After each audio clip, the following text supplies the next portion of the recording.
नमस्कार दोस्तों, मैं चंद्रशेखर तिवारी और आप देख रहे हैं आपका अपना YouTube channel just chill entertainment. आज हम बात करेंगे दिल्ली में चल रही बाइक टैक्सी कंपनियों पर दिल्ली के मुख्यमंत्री अरविंद केजरीवाल के द्वारा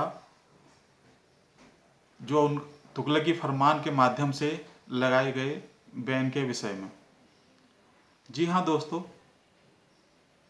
दिल्ली सरकार द्वारा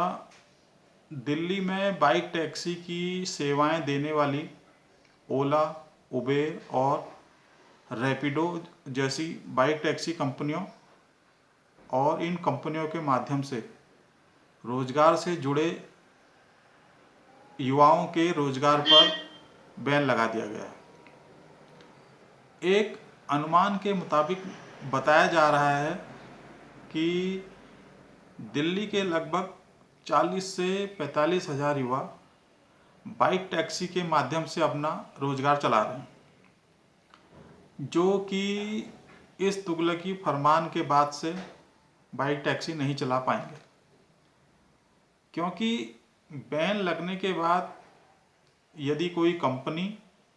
या व्यक्ति बाइक टैक्सी चलाते हुए पकड़ा गया तो उस पर 1 लाख रुपए का जुर्माना लगाया जाएगा। बताया जा रहा है कि दिल्ली बाइक टैक्सी संचालन के विषय में एक नई परिवहन नीति बनाने पर विचार कर रही है और उस नीति के बनने के बाद बाइक टैक्सी चलाने के लिए भी परमिट की आवश्यकता पड़ेगी और यह परमिट दिल्ली सरकार के परिवहन विभाग के माध्यम से मिल पाएगा। बाइक टैक्सी संचालन पर बैन लगने के बाद जब कंपनियों के द्वारा दिल्ली हाई कोर्ट में याचिका डाली गई तो दिल्ली हाई कोर्ट का यह निर्णय आया कि जब तक दिल्ली सरकार परिवहन नीति बना नहीं लेती तब तक पहले की तरह दिल्ली की सड़कों पर बाइक टैक्सी का संचालन किया जा सकता है। लेकिन अरविंद केजरीवाल की बेचैनी का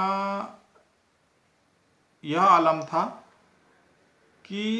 दिल्ली हाई कोर्ट के इस निर्णय के खिलाफ दिल्ली सरकार सुप्रीम कोर्ट में चली गई और फिलहाल यह मामला सुप्रीम कोर्ट में विचाराधीन है। दिल्ली के जो बेरोजगार युवा अपने दम पर कहीं से दोस्तों से, घर वालों से या इधर उधर से पैसों की व्यवस्था करके एक दोपहिया वाहन खरीदकर बाइक टैक्सी के माध्यम से अपने परिवार का भरण पोषण कर रहे थे, उनको इस नई परिवहन नीति के तहत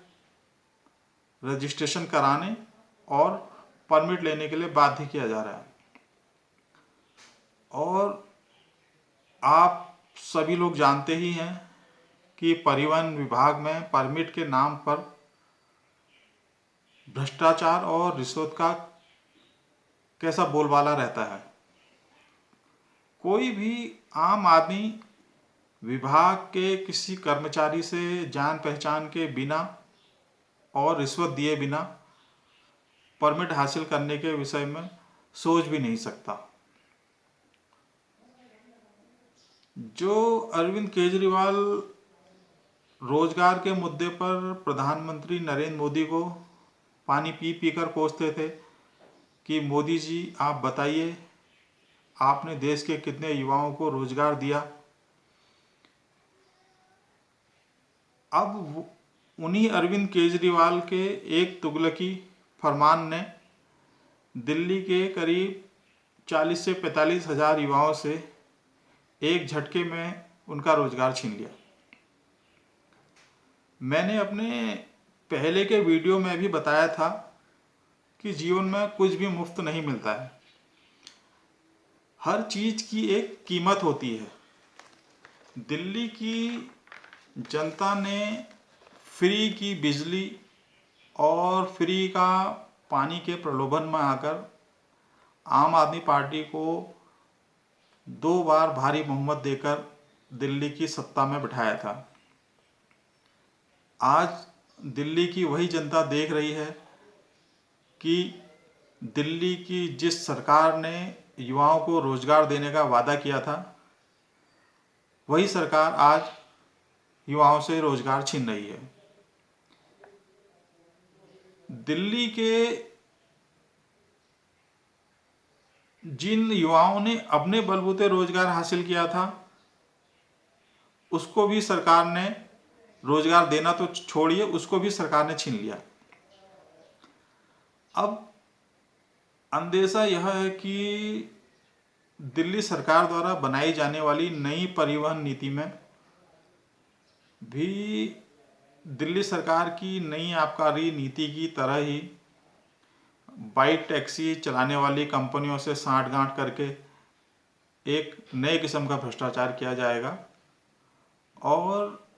इन कंपनियों से एक निश्चित धनराशि की उगाही करने के बाद इन कंपनियों के पक्ष में परिवहन नीति बनाई जाएगी और बाइक टैक्सी कंपनियों से जुड़े हुए जो युवा बाइक टैक्सी में अपनी बाइक के माध्यम से रोजगार कर रहे थे, उन युवाओं को एक बार फिर से छला जाएगा। अब दिल्ली की जनता के मन में यह सवाल उठ रहे हैं कि क्या एक बार फिर से दिल्ली की सरकार भ्रष्टाचार का एक नया रिकॉर्ड बनाएगी,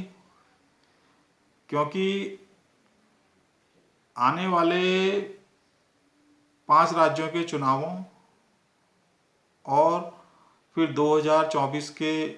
लोकसभा के चुनावों में आम आदमी पार्टी को चुनाव लड़ने के लिए बहुत बड़ी मात्रा में पार्टी फंड की आवश्यकता पड़ेगी और आम आदमी पार्टी के पुराने इतिहास को देखते हुए जनता को आने वाली इस नई परिवहन नीति में अभी से ही भ्रष्टाचार की दुर्गंध आने लगी है। दिल्ली की जिस जनता ने फ्री के लालच में इस सरकार को 2 बार पूर्ण बहुमत देकर सत्ता सौंपी